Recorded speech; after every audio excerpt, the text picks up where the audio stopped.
Alright, in this video, we're going to evaluate polynomial functions.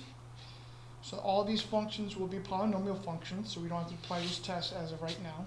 We can just go ahead and evaluate them using direct substitution. Alright, very simple. We've done this before when you're doing quadratics and so forth, and linear functions, we were always using direct substitution. Now I'm giving it a name to the process. Alright?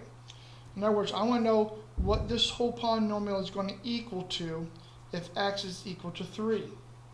Alright, another way of saying it is f of 3 is equal to what? So if x is equal to 3, what's y equal to? Or what's f of x equal to? Because if you remember, f of x is the same thing as y. Alright, so when we're doing direct substitution, we're actually finding the value for y, or in this case, f of x, because we're dealing with function notation, right? So these two things mean the exact same thing, all right? It's just different notation. All right, so what that means, what I like to do is, all right, is rewrite this whole equation without the variables. I like to put parentheses in its place first. So I do 2 parenthesis cube minus parenthesis to the 4th squared. Right. You notice here I did not put it in standard form. You do not need to do that. All right.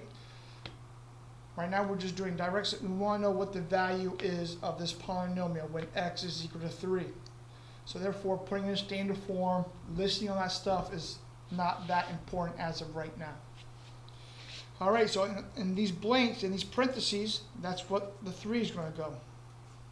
So I just put a 3 inside the parentheses, and now I will just do my order of operations and then come up with the value for the function. Order of operation means I do all the exponents first. So I got 2 times 3 times 3 times 3, that's 27. Then 3 to the 4th is 81. 3 squared is 9. Alright. Then I do my multiplications. 2 times 27, that is what? 54. Plus 45 minus 3. Alright, so now I can go ahead and add and subtract.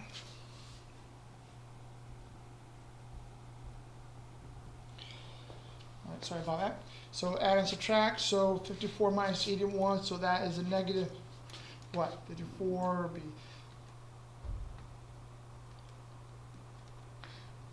what, 27? Negative 27? I use my toes and fingers there for a second. Plus 45 minus 3. Alright, so negative 27 plus 45, so that will be what? 18. I have to use my toes again. So that's positive 18 minus 3, and then 18 minus 3 is 15. So the value of this function, f of x, when x is equal to 3, is 15. Alright? Now if I change x, if x becomes something different, then this value will be different. So as of right now, when x is 3, this function will end up giving me a 15. That's called direct substitution, or evaluating polynomial functions. All right, let's look at another example. Excuse me. F of x is equal to x squared minus 5x plus 1. Again, this is a polynomial function, so I'm not going to worry about standard form right now. I'm just going to go ahead, rewrite this function without the variables. All right. And once I do that, then I'm going to plug in the negative 1. I'll put them right inside the parentheses. All right. Now you can use the graphing calculator. Just put in the graphing calculator just the way it looks. All right. If you do that, then the calculator will give you the correct answer. But I don't have the calculator on hand right now, so I'm just going to do this by myself or without a calculator. So negative 1 times negative 1 is positive 1. minus negative 1 to the 5th power is still a negative 1 plus 1. So then here I get 1 minus the negative 1 is 1 plus 1. Therefore, I get 3. So this polynomial will equal to 3 when x is equal to negative 1.